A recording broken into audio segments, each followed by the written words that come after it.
చదువు అనేది మనల్ని గొప్ప స్థానంలో నిలబెడుతుంది.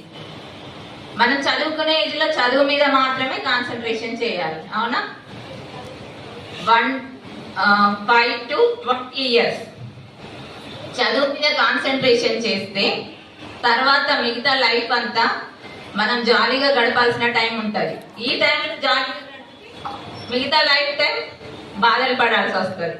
మీరు చాలా మంది చెప్పుంటారు, మీరు చాలా విని ఉంటారు కదా, కానీ పాటించాం. వింటాం, వదిలేస్తాం, కానీ పాటించాలి.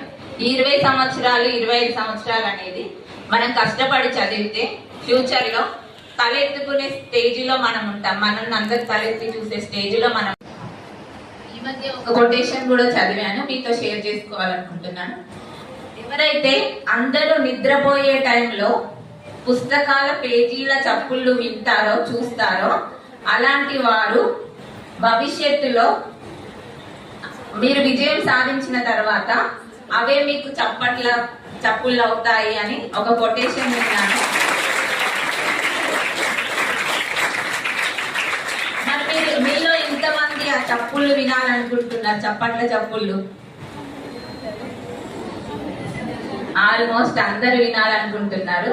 దానికోసం ఏం చేయాలి? చదవాలి.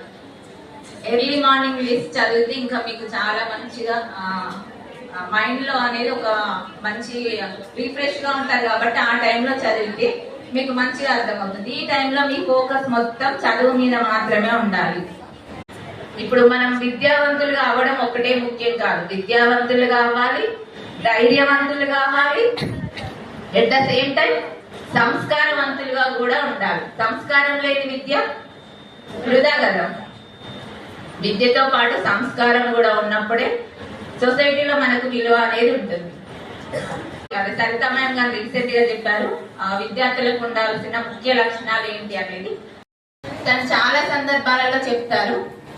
చాలా మంది ప్రముఖుల మధ్యలో నేను ఇక్కడ స్టేజ్ పైన కూర్చున్నాను, నేను ఇక్కడ మాట్లాడగలుగుతున్నాను అని అంటే నా యూనిఫామ్ నాకు ఈ గౌరవాన్ని తీసుకొచ్చింది అని చాలా సార్లు తను చెప్పారు. తన వీడియోస్ అంటే నాకు చాలా ఇష్టం, చూస్తూ ఉంటాను. మీరు కూడా చూడండి. చాలా అంటే ఆడపిల్లలు మహిళలను మోటివేట్ చేసే విధంగా చాలా గొప్పగా ఉంటాయి తన వీడియోస్.